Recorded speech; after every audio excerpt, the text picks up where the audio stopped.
afternoon. I have a question for you. Is there somebody who was Y a-t-il quelqu'un qui n'est pas présent la dernière fois sur la présentation? Vous étiez tous ici hier soir, donc je vais parler directement concernant le coût de la violence. Concernant la violence contre les femmes, nous avons une alliance stratégique avec une compagnie allemande, GLZ, pour pouvoir implémenter cette étape, et Christina va parler de ceci concernant ce qui se passe au sein de l'entreprise. Nous avons reçu les statistiques ici. Nous avons en Bolivie, il y a eu une étude qui a été faite avec 30 compagnies. 30 compagnies étaient impliquées dans ceci, d'une coopération allemande, et ces compagnies pour répondre à une enquête. Et dans cette enquête, c'était ciblé à savoir comment la violence conjugale affecte le milieu du travail concernant les coûts inhérents. Et avec ces 30 compagnies, que ce soit les banques, les industries, les commerces, etc., qui ont participé, ils ont fait cette enquête pour concernant 1500 personnes.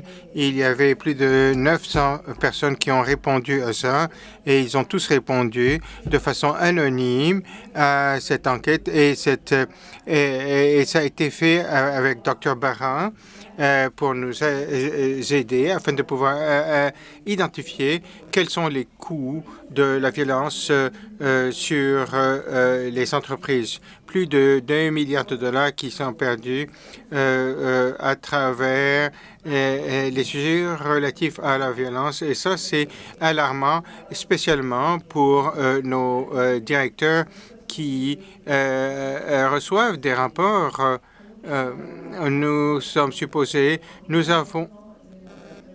Nous sommes le numéro 1, le laboratoire numéro 1 en Bolivie. Concernant d'autres rapports, nous étions toujours en train de faire vraiment bien, et soudainement, on reçoit un rapport noir. Et donc, ça fait mal de voir 5 sur 10 personnes, sur 10 femmes, 5 sur 10 ont vécu une forme de situation de violence. Voilà les statistiques qui sont ici devant vous. 45,1% des travailleuses ont été agréées à un mandat ou un autre dans leur relation. Et 54,1% des travailleurs, des hommes, ont admis avoir attaqué leur conjoint. Donc, ça vous fait voir 27,5 jours de travail qui sont perdus par année. C'est un indicateur pour nous.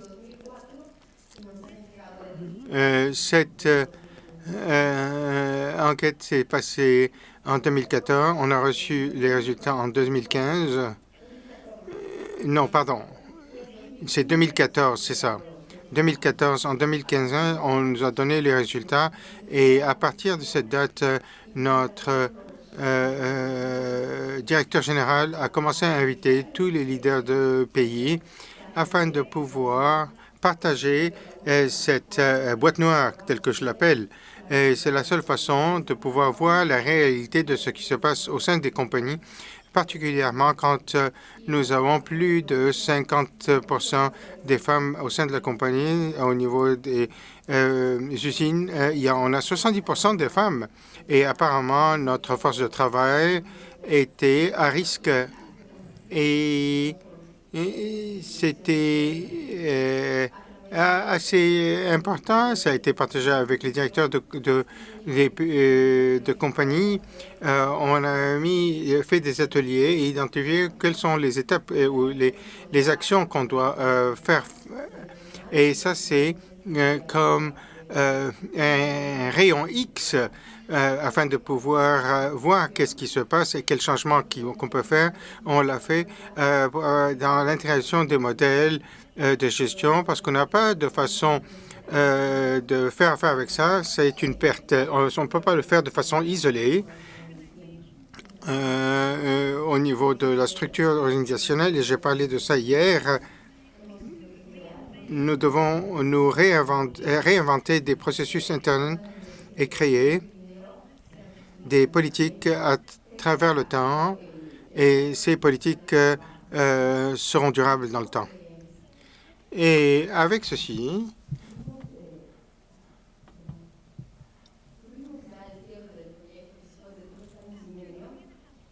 après 3 années et demie, on a clôturé ce projet et on a fourni les résultats. Numéro un, on avait une première étape et la première étape, c'était l'implémentation. Et actuellement, mais par contre, nous avons un plan et dans ces procédures, nous a permis, et voilà un peu les mesures, les métriques qui le voient là. Et on peut voir qu'il y a eu une diminution de 21,3% sur la violence contre les femmes et le pourcentage de personnel témoin de violence a diminué de presque 30% ou 29,4%. Maintenant, au niveau du nombre de jours perdus a diminué aussi. Il y a eu une diminution. Le nombre de jours perdus par victime a diminué de 13,4%. Le nombre de perdus par agresseur a diminué de 26% et le nombre de jours perdus par témoin a diminué de 47,4%. Imaginez-vous cette réduction de jours perdus. Donc, ce qui a été atteint, c'est un espace où les femmes peuvent sourire concernant la situation. Et ceci n'a pas un impact négatif sur leur travail parce que c'est un message important pour les hommes, pour le milieu des affaires. Parce que psychologiquement, quand une femme est violentée, il y a un effet.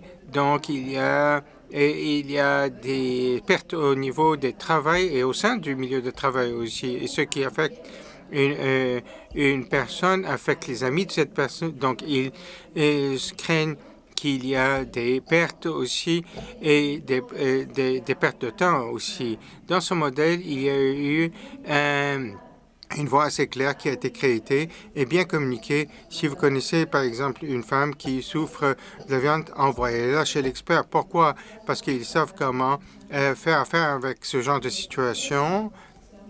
Ce n'est pas...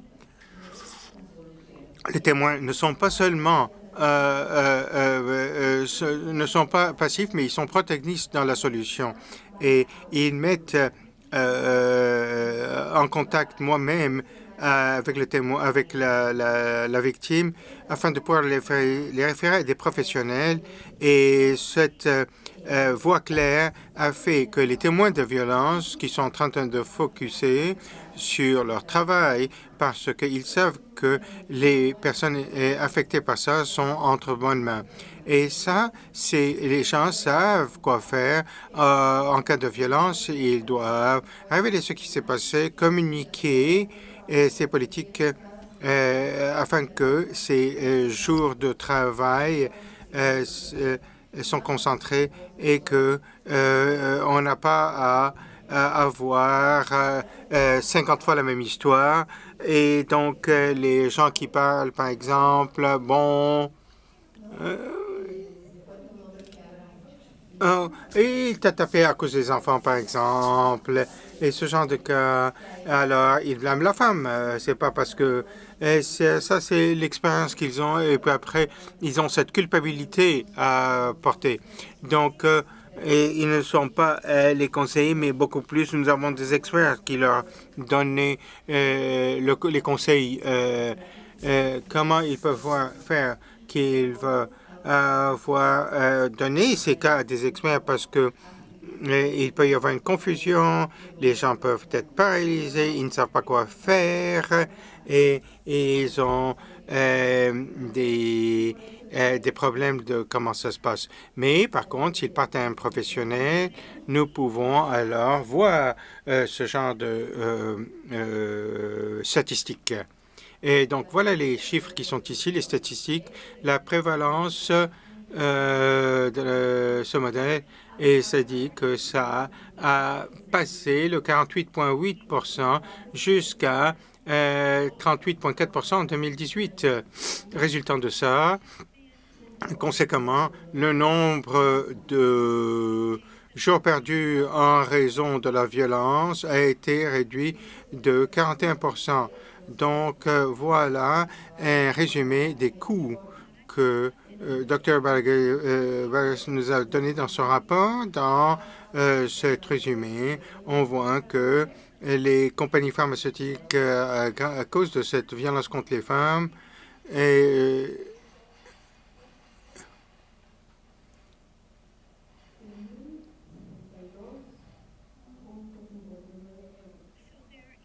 il y a un investissement. Oh non, ça c'est les investissements de 162 656 d'investissement. Donc, il y a certaines choses qui peuvent être mesurées de façon quantitative, mais je peux vous dire que la société, quand on voit et on les campagnes internes et externes, ont commencé à valoriser le produit commercial parce qu'ils savent que quand ils achètent dans nos produits, que les femmes sont aidées. Donc, c'est une question de responsabilité corporative. On n'a pas mesuré ceci, mais on peut voir et sentir cette croissance dans les ventes. Et il y a eu des enquêtes qui ont été faites, des sondages qui ont été faits, et dans certains de ces cas, on dit il y a une meilleure qualité. Dans d'autres cas, ils disent pourquoi ça? Parce que c'est une compagnie bolivienne, c'est une compagnie qui est en train d'aider les femmes. Et ça, ce sont des choses qui ont été faites, ces sondages. Et les gens peuvent voir que dans les résultats, et quand ces entrepreneurs et ces hommes d'affaires, quand ils font face à ça, ils peuvent changer leur perception du client afin de pouvoir améliorer leur vente. Donc, la violence, c'est quelque chose on peut quantifier, alors, ce sont les résultats que vous pouvez voir. On sait que en faisant du marketing, c'est dispendieux, et en investissement dans des campagnes de marketing, il y a un coût assez élevé, et on a décidé que cet argent part pour les victimes dans une politique interne. Résultant associé, nous avons les médias, les journaux et les nouvelles qui font partie de ça. On ne doit pas investir dans ça. On peut voir que dans les médias, ils sont intéressés qu'une compagnie est en train d'investir dans leurs travailleurs. Et plusieurs, les médias, les télévisions, les radios, les nouvelles, nous ont invités. On n'a pas à payer pour ceci. C'est un intérêt social. Et apparemment, nous avons reçu certains honneurs à ce niveau-là qui augmentent la réputation, qui améliorent la réputation de la compagnie.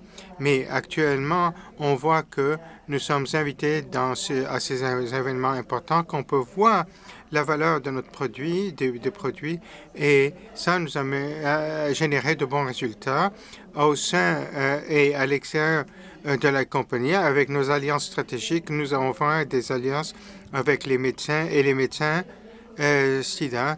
Nous avons approximativement 50 recommandations ou prescriptions par médecin. Donc, les médecins partent s'ils ont une gastrite à cause d'un ulcère, parce qu'ils sont affectés psychologiquement là, ou qu'ils sont abusés corporellement. Alors, très souvent, ils partent vers le pharmacien. Et ils savent que notre produit est en train de aussi faire attention à d'autres choses. Pas seulement des rapports ou les rapports de police ou quoi que ce soit, mais c'est beaucoup plus le traitement. Et on pense ils pensent que c'est une bonne idée. Et les médecins disent qu'on veut faire attention après 5 malades gratuitement, 5 par mois par exemple. Et ce n'est pas quelque chose qu'ils veulent joindre de notre campagne afin de pouvoir nous avons fait plein de choses. Ils connaissent les produits et qu'ils connaissent que c'est des produits responsables, que ces produits ont été testés, que les médecins sont des partenaires stratégiques parce qu'ils sont situés dans des endroits assez éloignés ou petites, et il y a plein de pharmacies et tant de pharmacies, de médecins qui veulent notre produit, ils sont intéressés. Donc, nous avons cette campagne interne. Même les victimes deviennent protagonistes parce que ils font affaire avec ça, et ils peuvent parler de ceci. Donc, on est en train de se pencher de façon interne et externe afin d'avoir, ce sont certains des prix et des certificats que nous avons reçus. On a reçu le prix Gold Award, Zebra Gold Award, responsabilité sociale, commerce juste, et plusieurs en Bolivie. Il y a plusieurs de ces prix à créer un impact social et ça a été amplifié que d'autres compagnies peuvent joindre. Ce qui est le but. On veut plus de compagnies pour venir et nous avons parlé aux écoles parce que dans les écoles où nous devons aider les jeunes filles et les filles qui font face à la violence de leurs copains, ça peut devenir des problèmes. C'est là où on propage notre message contre la violence. Donc, on est en train de travailler avec eux là. Merci beaucoup.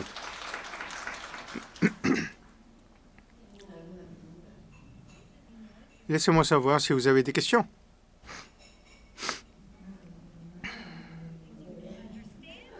Vous n'avez pas compris là ou vous avez tout compris? Et il y a beaucoup de silence ici. Oui.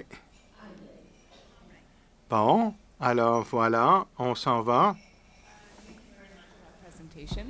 The question that I had for you is I was wondering if you could please go over the variables that you were using to measure impact. Sorry, I'm listening to too many things at once here. That made life confusing. Sorry. I was wondering if you would mind Je me demande si vous pouvez partir avec certaines variables afin de pouvoir remesurer ce genre de choses. Donc, il s'avère comme quoi vous aviez deux. Celle-là, ici, oui, vous êtes en train d'utiliser deux variables, une prévalence et un nombre de jours perdus. Est-ce que ce sont les deux mesures que vous mesurez, que vous utilisez pour mesurer l'impact? Pour ce que je vois ici, c'est qu'il y a trois variables qu'on utilisait afin de pouvoir mesurer l'impact. La première, par exemple, c'est la prévalence des choses qui se passent. La seconde, c'est les témoins et le nombre des incidents. Et la troisième étant le nombre de jours qui sont perdus. Est-ce que ce sont les trois, mais il y avait d'autres aussi additionnels? Je pense que c'est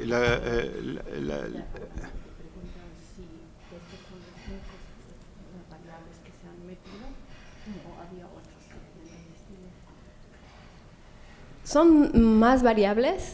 Lo que sí, digamos, impacta más es el tema de... Concernant certaines des variables qui ont l'impact le plus important sont les jours perdus. Parce que je peux vous donner l'étude de Dr. Barra qui voit toutes les variables et quel impact que ça a eu avant l'implémentation et après l'implémentation du projet. Si vous me passez votre carte d'affaires, ça me fera plaisir de vous envoyer ces rapports parce que ça, c'est un résumé bref des résultats et le rapport complet est nettement plus détaillé. En prenant en compte l'absentéisme, que les femmes sont présentes, mais que leur tête est quelque part d'autre. Ça, c'est une autre variable, parce que dans certains endroits, par exemple, une des questions, combien de temps que vous avez perdu? Et les femmes disaient, par exemple, un jour, combien d'heures, etc. Et le taux d'absentisme et le nombre de de jours Et ça, c'est par exemple combien que vous avez besoin de quitter pour partir à la maison parce que vous n'étiez pas capable de travailler ou à cause de plein de variables. Toutes ces choses ont été prises en considération avant, après et durant ces mesures. Donc, toutes ces métriques, ça me fera plaisir de vous fournir ceci pour vous.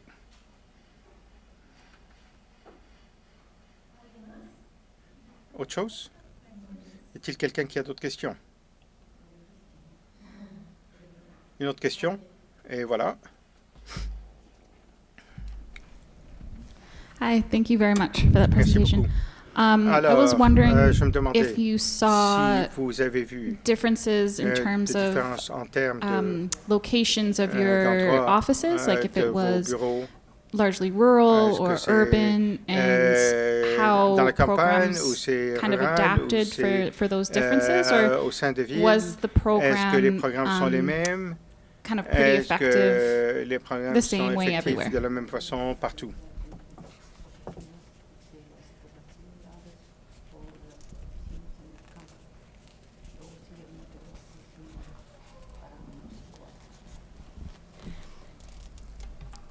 Diferencias no tanto, porque el modelo Il n'y a eu pas trop de différence parce que le modèle s'adapte sur la culture au sein de notre pays. C'est une petite pays.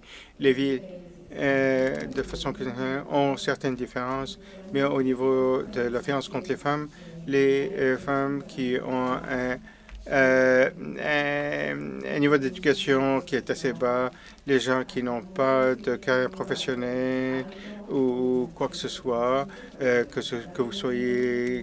Toutes les femmes sont en train de souffrir de violence. Ce n'est pas discriminatif, ce n'est pas basé sur leur statut social ou leur hiérarchie. Ce qui s'est passé beaucoup plus comme impact afin de pouvoir convaincre les femmes qui ont un niveau supérieur d'éducation, un niveau supérieur au niveau de la société ou aux professionnels, parce que les femmes qui travaillent, qui ont un taux d'éducation et certains honte sociale ici. Et certaines de ces femmes n'ont ne sont pas parlé, n'ont pas parlé, mais plutôt ont eu un café avec moi. Parfois, certains, ils ne voulaient pas, ces femmes ne voulaient pas partir à mon bureau là parce que ils suspectent comme quoi une femme bien éduquée, mais ils partent chez moi, ils viennent chez moi, ils me rencontrent pas dans mon bureau, mais d'une autre façon, et je le traite avec beaucoup plus de confidentialité parce qu'il y a un stigmatisme, même un gestionnaire qui il est psychologue ou quoi que ce soit, mais il ne veut pas que leur nom soit publié. Donc, il y a très souvent là une certaine confidentialité à ce milieu. Par exemple, quelqu'un qui dit « On est parti aux ressources humaines, mais vous n'êtes pas là. » on vous donne toutes les informations, les gens le savent. En d'autres termes, souvent, ces femmes ont peur et ils doivent faire affaire avec ça de façon différente. Une question ici.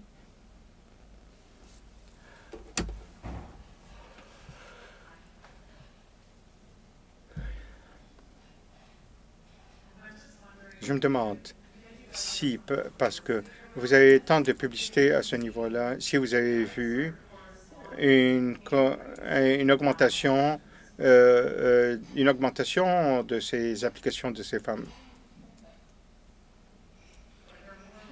Y a-t-il beaucoup plus de femmes qui font partie de votre compagnie parce qu'ils reconnaissent ce programme? Des gens de ces applicants qui la majorité de ces gens sont des femmes et comme j'ai beaucoup de CV par exemple, de femmes.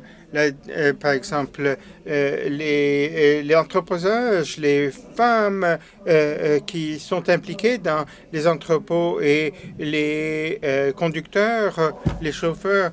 Maintenant, on a beaucoup plus d'applications de femmes. Et maintenant, dois faire attention beaucoup plus au niveau de balance parce que sinon, la balance mais les femmes veulent travailler pour nous parce que, en résultant de ceci, ils sont plusieurs femmes qui sont parties et ont rendu les choses publiques. Et donc, on a plein de publicité à ce niveau-là. Est-ce que vous avez répondu?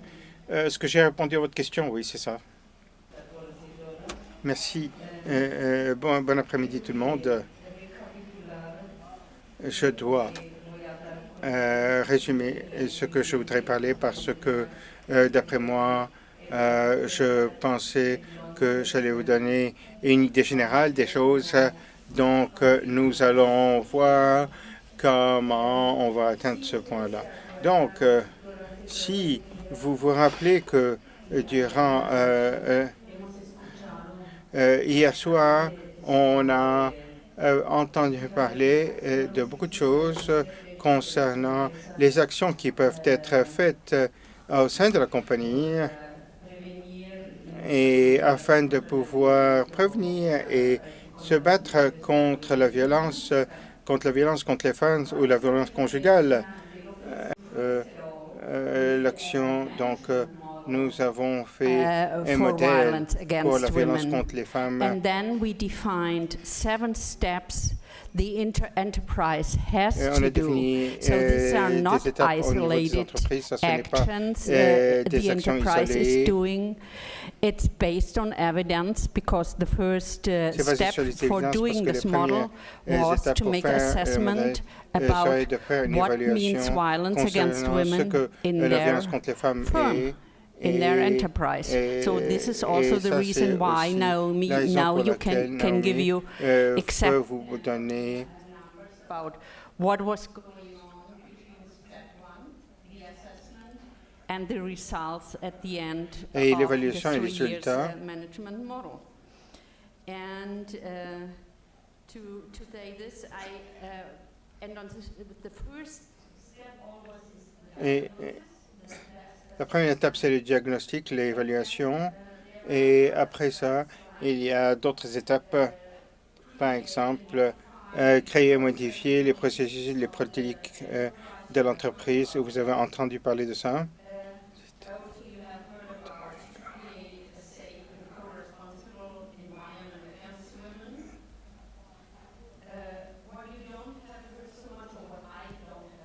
Ce que je n'ai pas entendu, parce que je ne travaille pas partout là, ce que vous avez dit, MT a fait aussi, c'est quelqu'un qui vous a dit hier où ça va être la responsabilité pour l'entreprise et où les services gouvernementaux ou des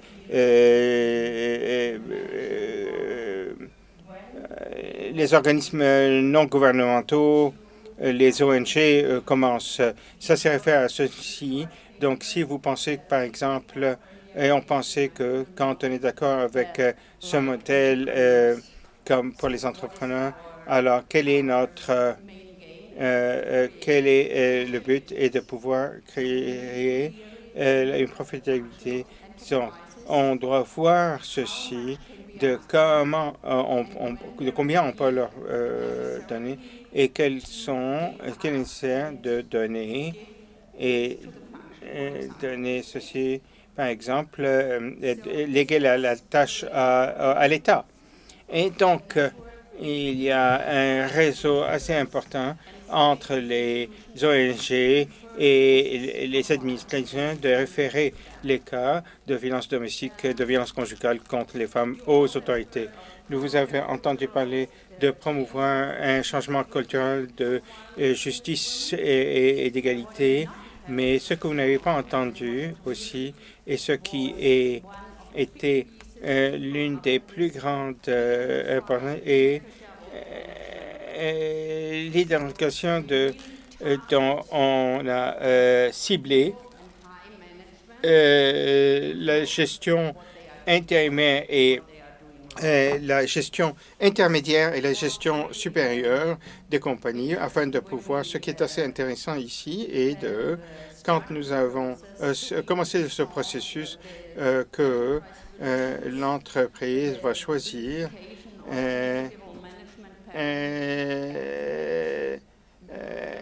nous étions assez surpris. Ils ont choisi comme la première chose au niveau de l'identification des affaires. Et vous vous rappelez, par exemple, que le dernier, hier, les gens qui n'étaient pas hier, c'est un outil assez important parce que ça décide si quelqu'un dans la gestion, au niveau des gestionnaires de la direction, sera promu ou ne sera pas promu avec tous les bénéfices et toutes les conséquences inhérentes. Donc, la différence entre la différence de ce que vous avez entendu de MT et comparé à nos actions que nous avons faites avec d'autres modèles, et que ça, c'est vraiment à l'intérieur de l'organisation. Ça fait partie de l'organisation. Ce n'est pas une question d'argent, ce n'est pas une question de ils veulent le faire ou pas. C'est vraiment à l'intérieur de l'organisation, de la structure de l'organisation, que même quand on dit bye-bye, comme Noémie a dit, ça se propage. Et nous avons cette expérience avec d'autres entreprises. Vous ne mettez pas une limite sur ça, parce qu'ils le font quand ils le sentent seulement, et quand ils ne veulent pas, ils ne le font plus. Donc, ça coûte un peu plus et c'est un peu plus long, mais ça fonctionne et ça vaut la peine de partir au sein de la structure pour pouvoir faire ceci. Et vous avez vu ce que Naomi a dit aussi, quand théoriquement, on travaille sur le modèle de la gestion, on dit, et on parle on pensait que entre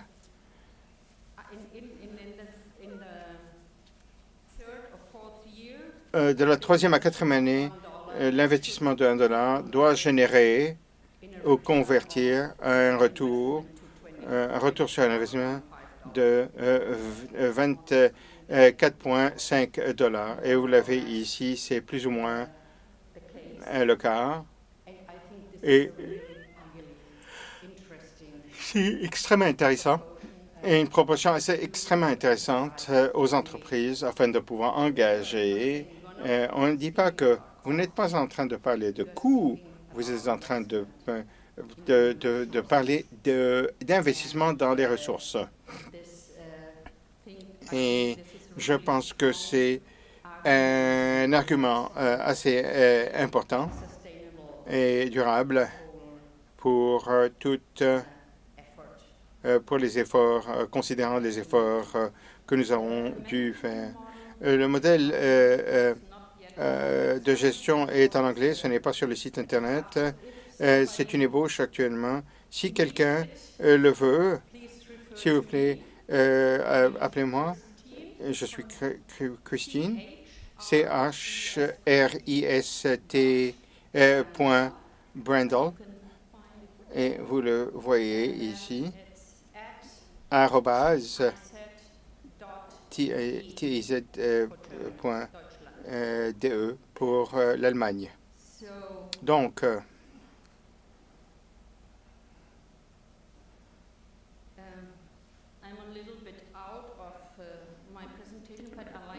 je voudrais partager certains faits avec vous, et l'un de ces faits est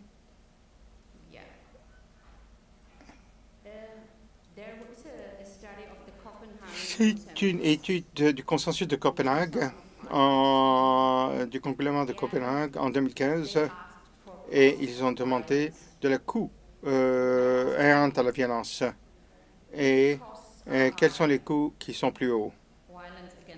La violence contre les enfants, violence interpersonnelle que violence collective, comme guerre et terrorisme, ou violence contre les femmes.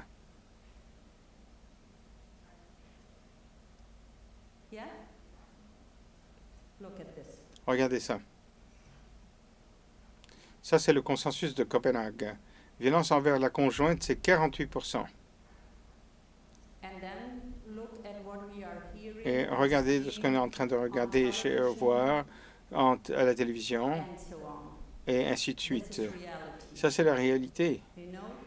Vous savez, la violence contre les conjoints, après suivi de la violence faite aux enfants, et ce qu'on est en train de voir, on ne voit que la guerre et le terrorisme, c'est approximativement 2% du coût.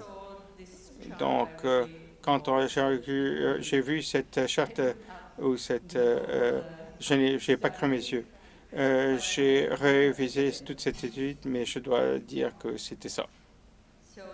Donc, ça, c'est une chose, par exemple, que j'aime faire voir, et j'aime toujours vous faire voir une autre diapo. Il y avait une étude de Mary Stone et Erica Chalmers, et ils ont révisé 329 conflits politiques entre 1900 et 2010. Et ils ont trouvé que la protestation non violente est plus importante de pouvoir que la violence. Et maintenant, ça s'en vient. Donc, je l'ai en espagnol aussi. J'essaie de traduire les deux.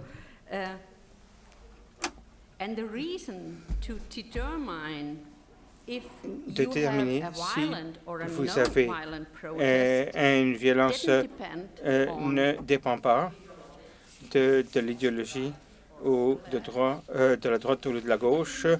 Ça ne dépend pas que ce soit plus ou moins influencé pour l'idéologie ou la religion, mais ça dépend de la niveau de répression, un groupe, la confrontation qui se passe avec le groupe. Et maintenant, avec l'aspect qui a été surprenant, ça dépend. Le signe annonciateur le plus important est de la décision d'adapter une politique de non-violence et l'idéologie autour du rôle des femmes dans la société. Donc, ce que vous voyez ici, c'est le facteur majeur de prédiction. C'est la décision d'adapter une protestation de non-violence est basée sur le respect des femmes dans la société. Et j'ai trouvé ça impressionnant, vraiment impressionnant, parce que je pensais qu'il y avait autre chose. Donc, je dois reconnaître encore une fois là que avec les stéréotypes, et ça c'est encore une autre chose que je devais voir et que je devais mettre. Merci pour m'avoir permis, et j'aimerais bien m'excuser. Je suis désolé de cette présentation qui n'était pas très structurée, mais j'espère que au moins vous pouvez jouer de ce que j'ai parlé. Et si vous avez des questions, s'il vous plaît, laissez-moi savoir. Merci beaucoup. Je voudrais dire ici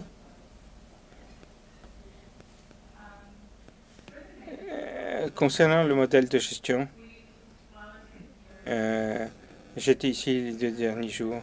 J'ai parlé beaucoup de discussions concernant l'initiative des organisations assez importantes, Et est-ce que vous voyez certaines flexibilités dans votre approche concernant, afin d'utiliser ça pour des sociétés qui sont des PME et avec votre expertise?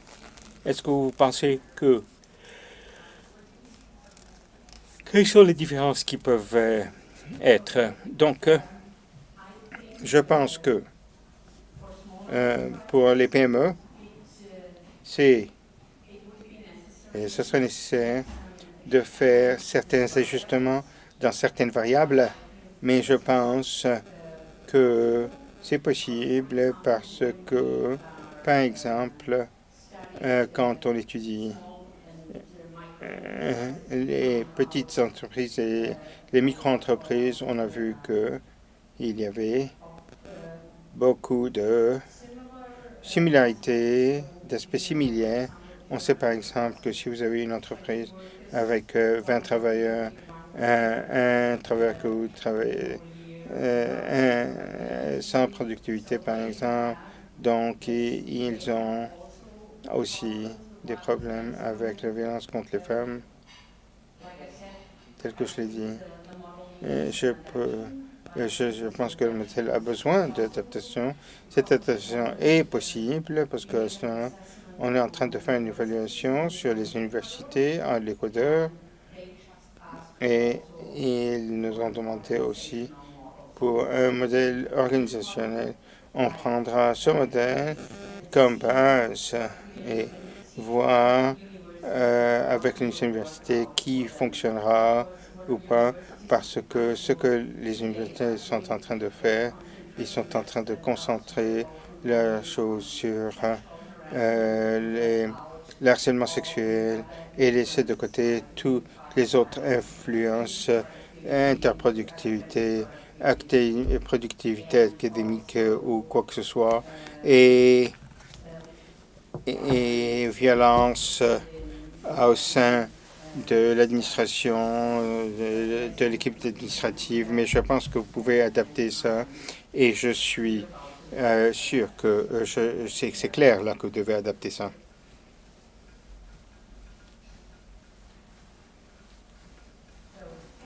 Merci beaucoup pour tout le monde, pour votre attention et pour votre temps.